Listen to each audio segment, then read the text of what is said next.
This was a stone city with squares and grand plazas and wonderful buildings with columns and carvings and statues. For centuries, its name has echoed through history, a whisper of unimaginable wealth hidden deep within the unforgiving landscapes of South America. El Dorado, the city of gold, a legend that drove explorers to madness and ruin, a symbol of ultimate treasure forever just beyond reach. But what if the whispers suddenly got louder? What if in the year 2025 the centuries of searching finally yielded something tangible?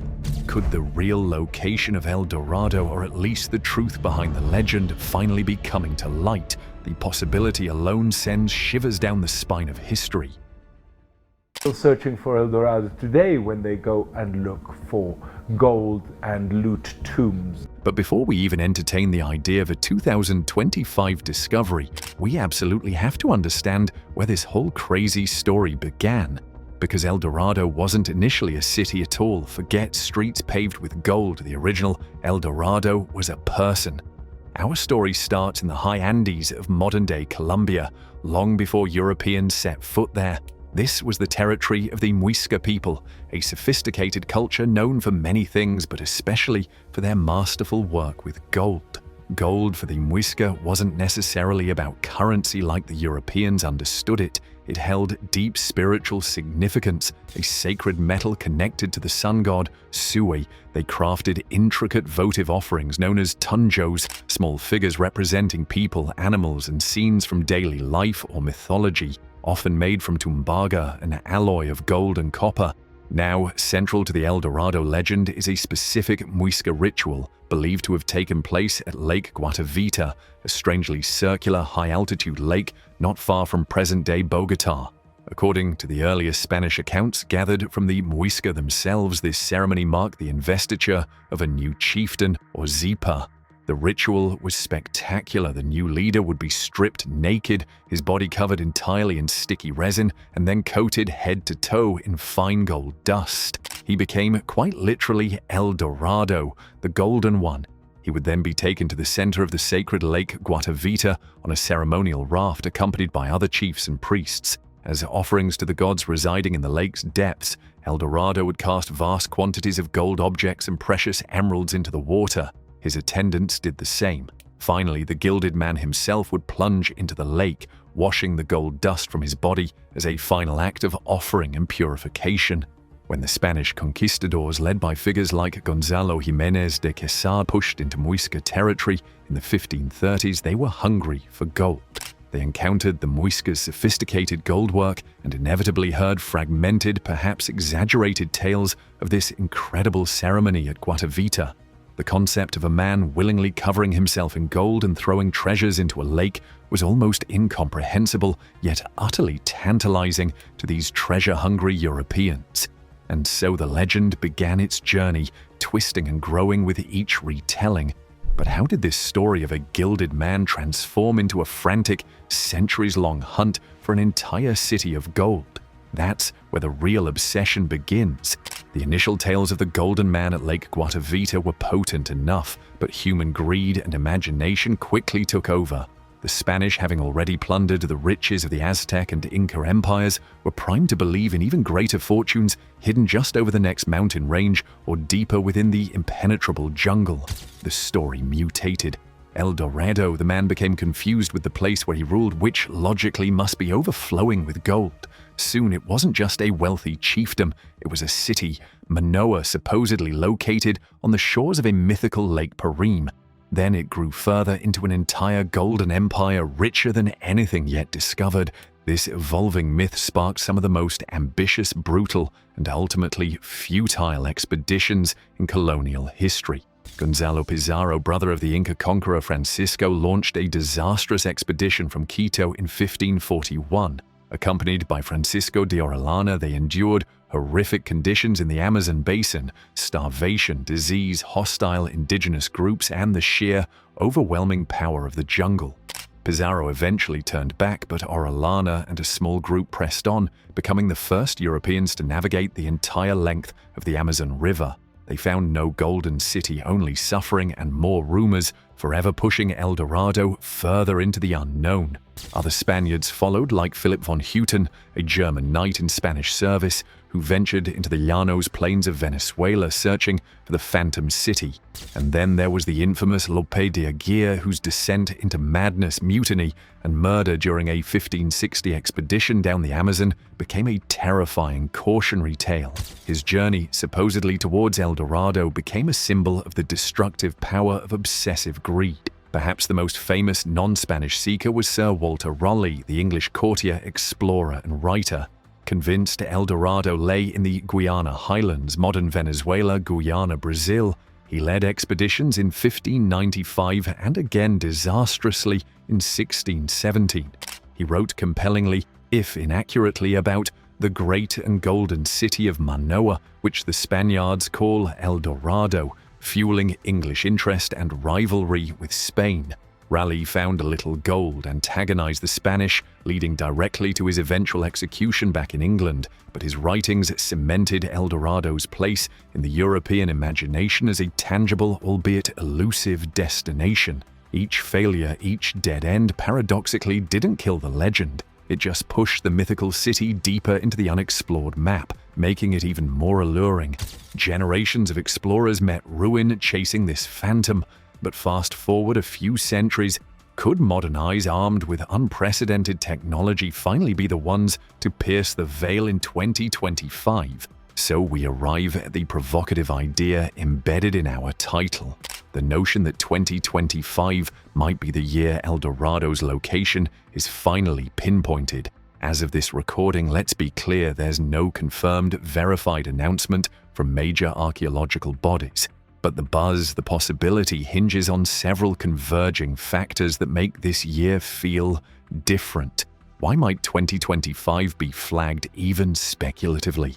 Firstly, the sheer pace of technological advancement in exploration and archaeology is staggering. Tools that were science fiction just decades ago are now becoming standard field equipment. Think about technologies like LiDAR, light detection and ranging, which can digitally strip away dense jungle canopy to reveal hidden structures beneath, or advanced ground-penetrating radar, GPR, and magnetometry that can map buried features without digging a single hole. Add to this increasingly sophisticated satellite imagery analysis and drone-based surveying, capable of covering vast, inaccessible areas quickly. If a subtle clue, a previously overlooked ruin, or an unusual geological formation related to the legend exists, 2025's technology offers the best chance yet of spotting it. Secondly, there's a renewed focus, both academic and popular, on re-examining historical accounts and indigenous knowledge. Researchers are increasingly collaborating with local communities and looking at Spanish chronicles not just for literal descriptions, but for symbolic meanings or misunderstood cultural practices. Could a 2025 discovery be less about finding gold streets and more about identifying a specific site that perfectly matches the original Muisca ritual descriptions in a way previous searches missed? Perhaps a previously unexcavated Muisca settlement showing unusual concentrations of gold artifacts or ceremonial structures. Thirdly, the media landscape itself plays a role. In our hyper-connected world, even preliminary findings from a remote expedition, perhaps shared on social media or picked up by a single news outlet, can explode globally overnight. A research team using cutting-edge sonar in a Colombian lake might release tentative data suggesting unusual metallic deposits, and before peer review is complete, headlines scream El Dorado found. It's plausible that a 2025 claim could arise from such a scenario, a mix of genuine potential and rapid-fire amplification. The year is still unfolding. A significant find made earlier might just be working its way through verification channels right now. Of all the potential locations, one has always held the strongest magnetic pull for El Dorado hunters. Let's dive back into its murky depths. If El Dorado has a ground zero, it's undoubtedly Lake Guatavita. This relatively small, almost perfectly round crater lake, perched high in the Colombian Andes northeast of Bogotá, is the undisputed setting for the original Muisca Golden Man ceremony. Its unique shape and history have made it an irresistible target for treasure hunters for nearly 500 years. The attempts to get at the presumed treasure began remarkably early. As far back as the 1540s, conquistador Hernán Pérez de Quesada, brother of Gonzalo, organized an effort to drain the lake using a bucket brigade of indigenous laborers working for months. They managed to lower the water level slightly, recovering a few hundred pesos worth of gold, enough to fuel hope but far from the legendary riches. A more ambitious attempt came around 1580 when Bogotá merchant Antonio de Sepúlveda cut a massive notch into the lake's rim, aiming to drain it completely. Water levels dropped significantly, exposing shorelines littered with some gold artifacts and emeralds. Sepúlveda recovered a valuable haul, including reportedly a golden breastplate and staff, but the sheer scale of the lake and the immense amount of mud hampered his efforts. Tragically, his drainage channel eventually collapsed, killing many workers and putting an end to his costly venture. The cut he made, however, is still clearly visible today, a scar on the landscape testifying to centuries of obsession. The most technologically advanced for its time attempt occurred in the early 20th century. In 1909, the British company Contractors Limited actually succeeded in draining the lake almost entirely using a tunnel. They faced a new problem. The exposed lakebed was covered in feet of near impenetrable mud and slime that quickly hardened like concrete in the sun. After finding only a few minor artifacts worth far less than the expedition's cost, the company went bankrupt. When the drainage tunnel eventually clogged with mud, the lake slowly refilled, swallowing its secrets once more. Since then, the Colombian government has wisely prohibited any further attempts to drain Guatavita, declaring it a protected archaeological site. Modern exploration is restricted to non-invasive methods. So what could a 2025 discovery at Guatavita look like? It wouldn't involve draining. Instead, think advanced underwater archaeology, sophisticated sonar mapping revealing unnatural shapes or dense metallic clusters beneath the silt. Remotely operated vehicles, ROVs, equipped with cameras and sensors exploring the depths, perhaps core sampling of the sediment layers to analyze for concentrated gold dust or offerings missed by previous efforts. Finding a significant deposit of Muisca votive offerings, maybe even another ceremonial raft like the famous one in Bogotá's Gold Museum, could certainly be hailed as finally touching the real El Dorado, the truth behind the ritual, if not a city of gold. But the Muisca territory was vast. What if the key doesn't lie in the lake, but somewhere else in their highland domain? While Lake Guatavita holds the starring role in the El Dorado origin story, focusing solely on it might be missing the bigger picture. The Muisca controlled a significant swathe of the Cundinamarca and Boyacá highlands, an area dotted with numerous settlements, sacred sites, and other lakes that also held ritual importance. Could a 2025 breakthrough related to El Dorado actually emerge from exploring these other Muisca territories? Archaeological work continues throughout the region, often yielding fascinating insights into Muisca life, though rarely making global headlines. The Muisca weren't known for building monumental stone cities like the Inca or Maya. Their settlements were often clusters of circular wooden structures which leave subtler traces in the archaeological record. However, they were exceptionally skilled goldsmiths, and evidence of their craft is widespread. Imagine archaeologists perhaps using some of that advanced LiDAR technology we mentioned, uncovering a previously unknown, unusually large Muisca settlement site. What if excavations at such a site revealed not just typical domestic artifacts, but evidence of intensive gold working on a scale not seen before, or perhaps a unique ceremonial complex rich with tunjos and other high-status gold items, suggesting it was a major center of power and ritual, maybe even a rival to the Guatavita site. Such a discovery, while not a city paved with gold, then could easily be framed in news reports as finding the heart of the El Dorado culture or uncovering the source of the legend's wealth. Bogotá's Museo del Oro Gold Museum already showcases the incredible sophistication of Muisca gold work, proving the technical skill and the sheer amount of gold available to them.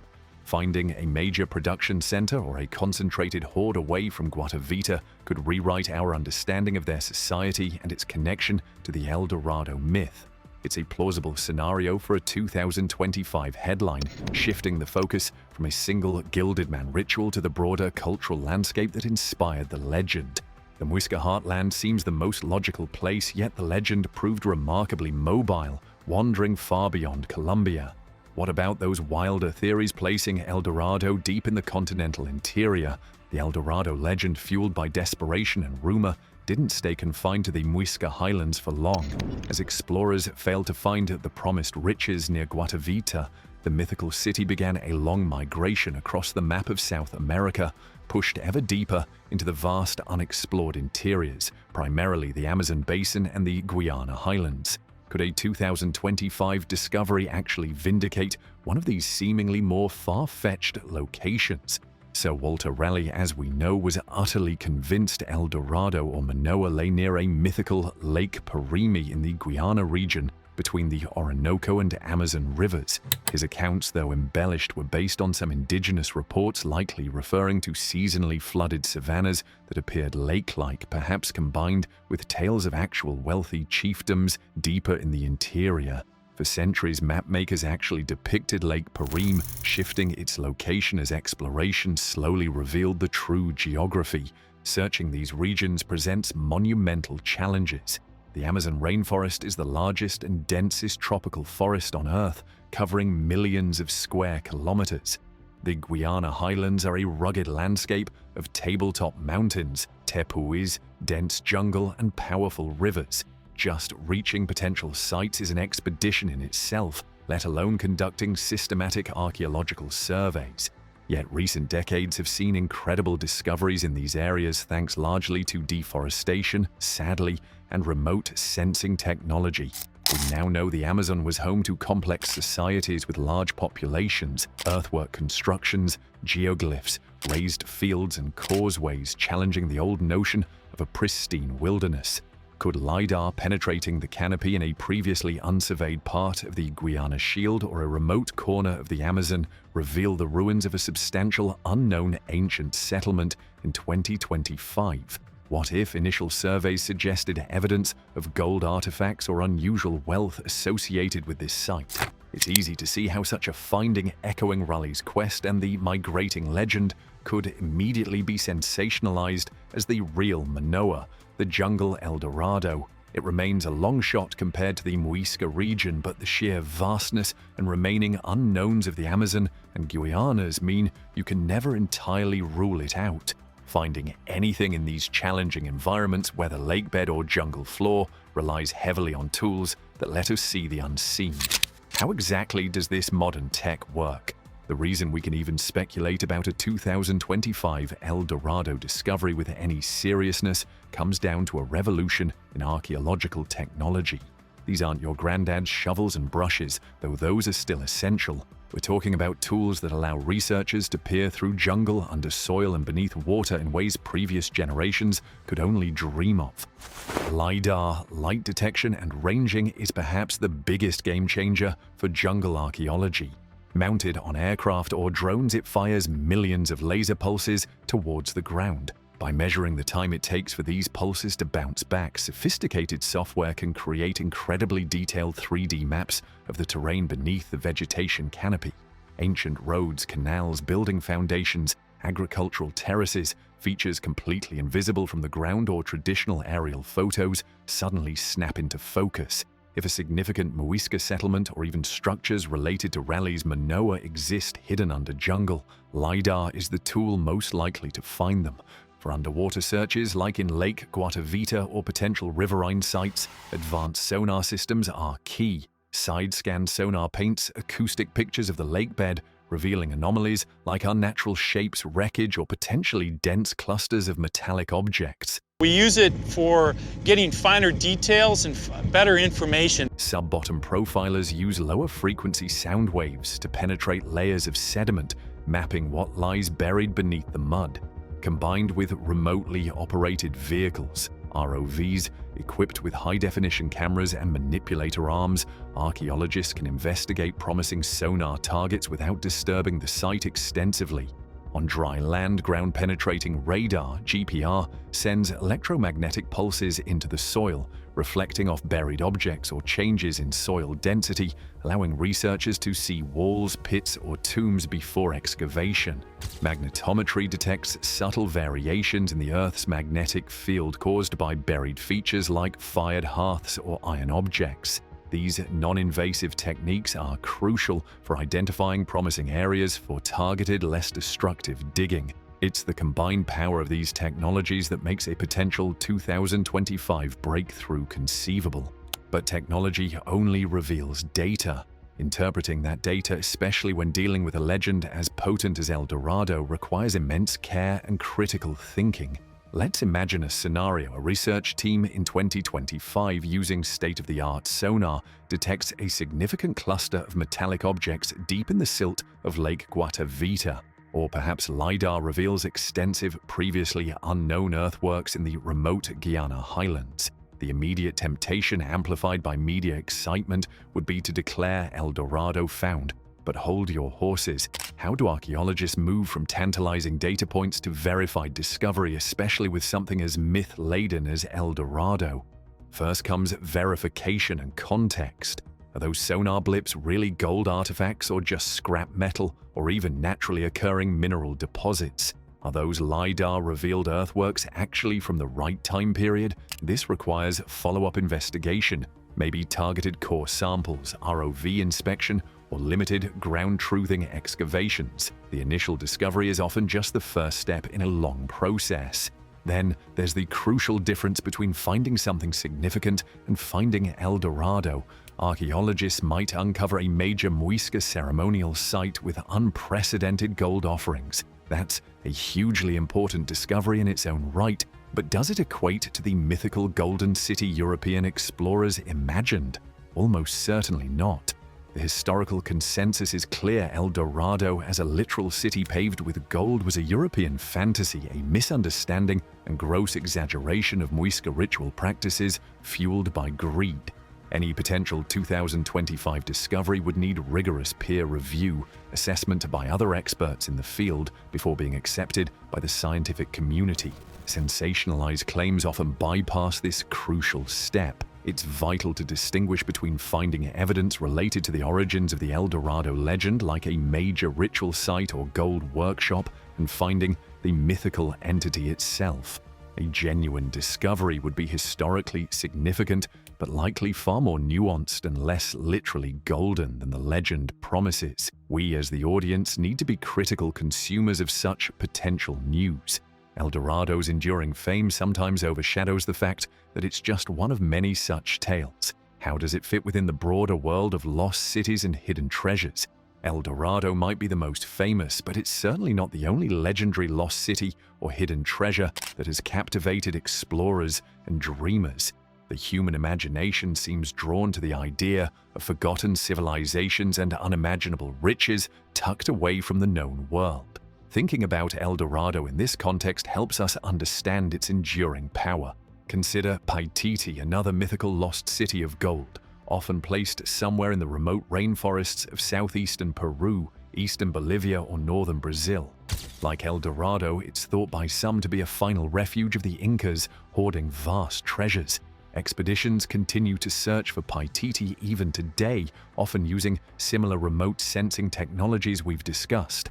Then there's the lost city of Zer, popularized by the explorer Percy Fawcett in the early 20th century. Fawcett believed a sophisticated, ancient civilization existed deep in the Mato Grosso region of Brazil. He disappeared searching for it in 1925, adding another layer of mystery. While Fawcett's specific Zed hasn't been found, recent archaeology has confirmed, as mentioned earlier, that the Amazon supported complex societies, lending a sliver of credence to his underlying belief, if not his specific city. Going further back, we have Atlantis, Plato's tale of a powerful island nation swallowed by the sea. While most scholars consider Atlantis a philosophical allegory, people still search for its physical remnants across the globe. These legends, El Dorado, Paititi, Z, Atlantis, tap into a deep-seated human desire for discovery, wealth, and connection to a mysterious past. They differ from actual rediscovered ancient cities like Machu Picchu, Angkor Wat, or Pompeii, which were truly lost to widespread knowledge for a time, but whose existence was eventually confirmed through tangible ruins. El Dorado and its siblings remain primarily in the realm of myth, their allure powerful precisely because they remain unproven, forever promising the ultimate discovery just beyond the horizon. A potential 2025 El Dorado find would resonate so strongly partly because it belongs to this exclusive club of legendary quests.